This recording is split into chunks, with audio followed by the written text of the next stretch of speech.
Hey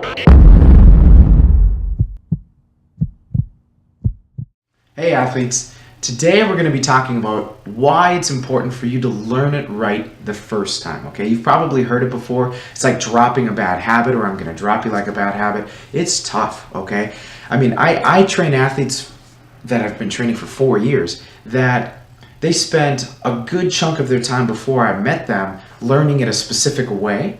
Let's say a deadlift, okay? They were taught very adamantly that they have to really push through their heels to the point where their toes are almost lifting off of the ground, okay? To that extreme.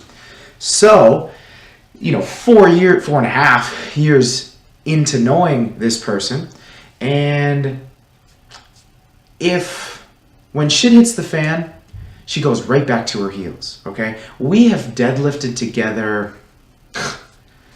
let's just say 100 times, okay? I've seen her deadlift 100 times, and every single time we deadlift, she's done many, many reps, anywhere from sets of 5 to sets of 1 to multiple sets to whatever, picking up a kettlebell or anything like that.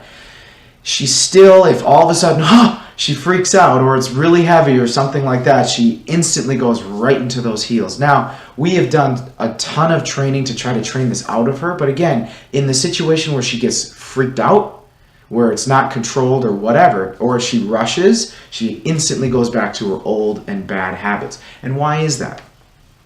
She learned it differently at first. So it doesn't take a whole lot of doing something for your body to ingrain it into itself, okay? It's a great, survival mechanism. You chop wood 400 times, and guess what? You're better at chopping wood than you were when you first started, okay? Same goes with a squat, a bench, a deadlift, anything like that. Is you do, a few hundred repetitions, anywhere from, let's say, 300 to 500 repetitions, let's say, and your body is like, oh, okay, this is something that's important to me, okay? Anytime you're trying to learn a new skill, the first few hundred, they're going to be terrible in comparison to the next few hundred, but again, we always want to make sure that you guys are focusing on what you're doing every repetition, especially as you're learning it. But again, once you've done it enough times, your body sees it as something to get better at, okay? And once that happens, great. That's where you're going to see these big strength gains and big athletic gains and skill gains and things like that, because again, your body sees it as important, okay? But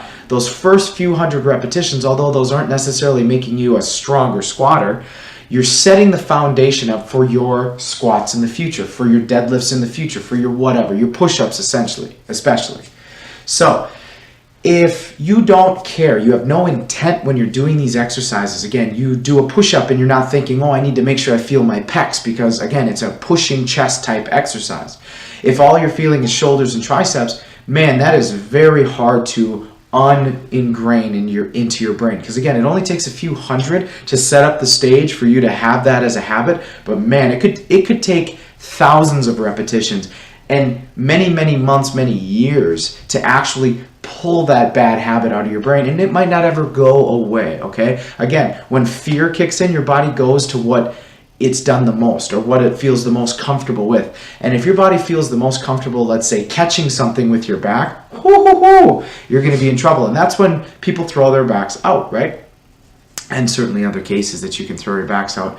But again, we need to make sure that when you guys are doing a push-up, a squat, especially when you're first starting out, that we don't let your enthusiasm get a hold of you and that you just go crazy and you're just like, I'm just going to do a bunch of push-ups.